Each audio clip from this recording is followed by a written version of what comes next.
Baiklah, sebelumnya, Assalamualaikum warahmatullahi wabarakatuh. Sebelumnya, izinkan saya untuk memperkenalkan diri terlebih dahulu. Perkenalkan, nama saya Aura Faridat Husna. Saya dari kelas 6F, Prodi Perbankan Syariah, Institut Agama Islam Negeri Kerinci.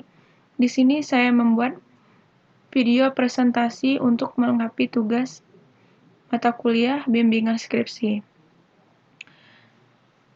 Baiklah, adapun judul proposal bimbingan skripsi saya yaitu analisis faktor-faktor yang mempengaruhi tingkat profitabilitas di Bank BRI Unit Hiang.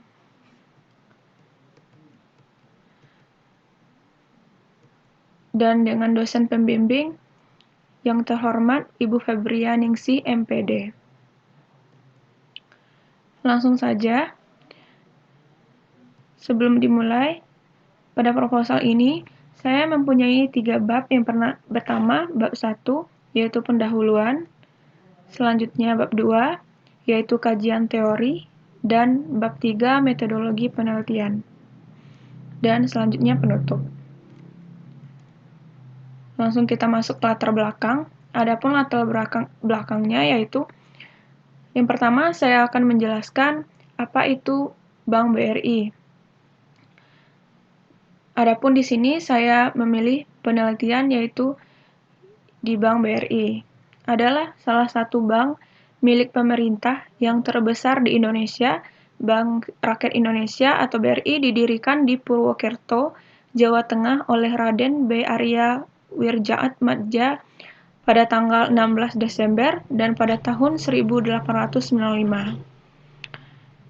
Dan di sini saya juga akan menjelaskan apa pentingnya profitabilitas.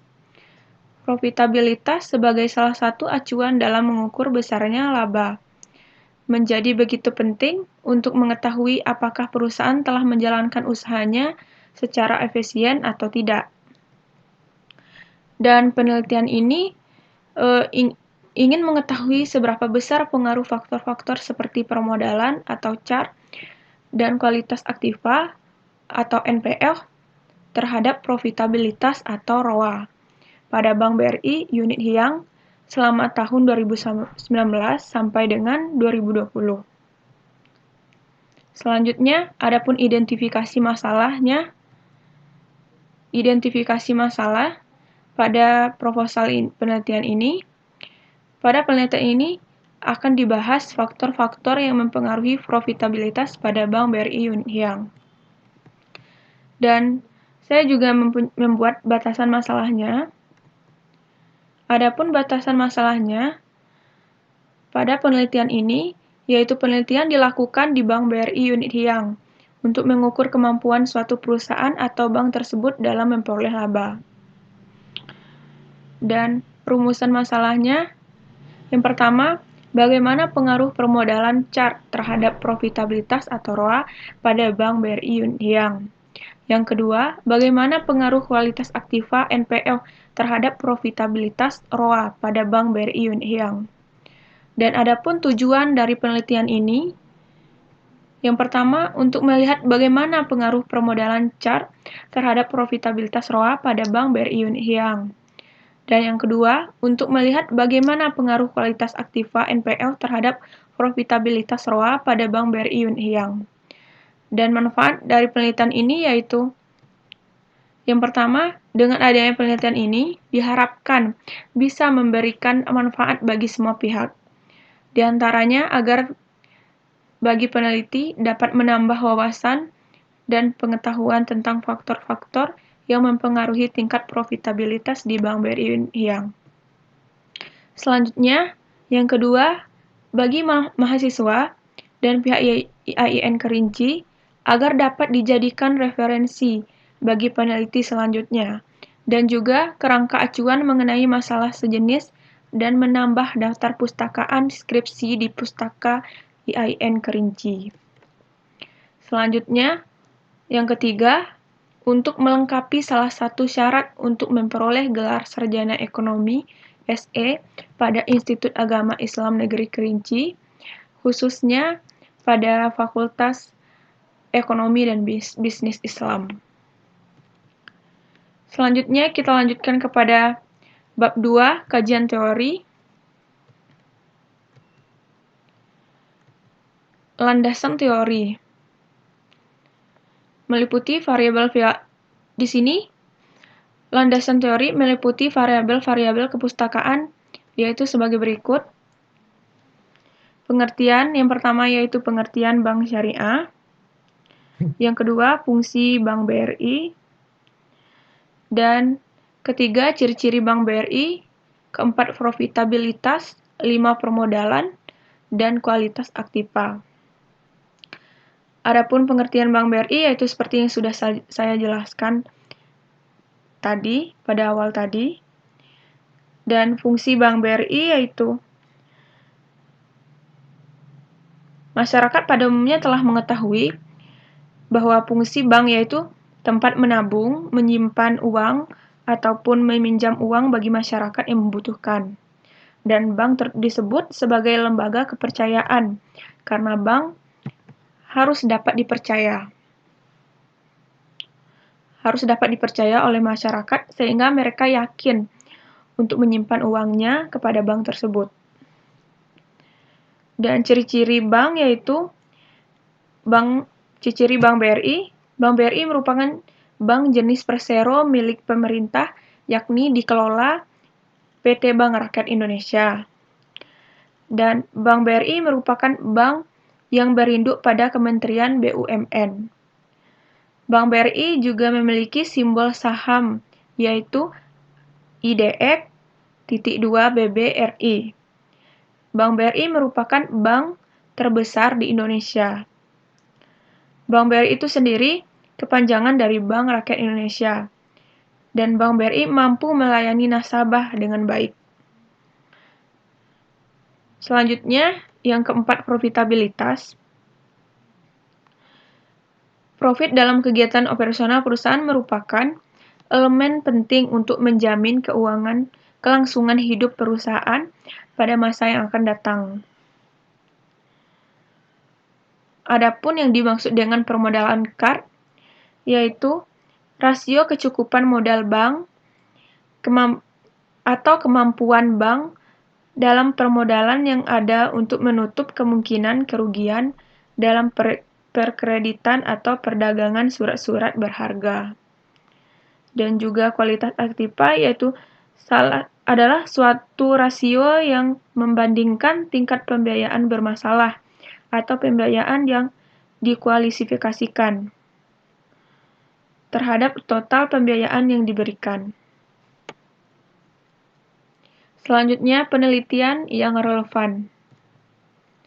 Rina Yunita, faktor-faktor yang mempengaruhi tingkat profitabilitas perbankan syariah di Indonesia.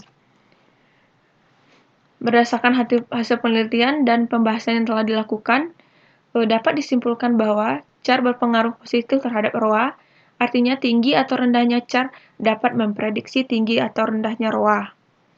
Yang kedua, FDR berpengaruh positif terhadap ROA, artinya tinggi atau rendahnya FDR dapat memprediksi tinggi atau rendahnya ROA. Selanjutnya, yang ketiga, NPL tidak berpengaruh negatif terhadap ROA, karena nilai rata-rata NPL bank di Indonesia dalam penelitian tergolong masih rendah, sehingga diasumsikan bahwa tingkat kredit macetnya juga rendah dan tidak sampai berefek terhadap laba bank. Selanjutnya, bab 3, yaitu metodologi penelitian. Di sini ada jenis penelitian, adapun jenis penelitian yang digunakan, jenis penelitian ini adalah penelitian kuantitatif. Pendekatan penelitian kuantitatif adalah suatu proses penemuan pengetahuan yang menggunakan data berupa angka sebagai alat menganalisis keterangan mengenai apa yang ingin diketahui. Selanjutnya, populasi dan sampel.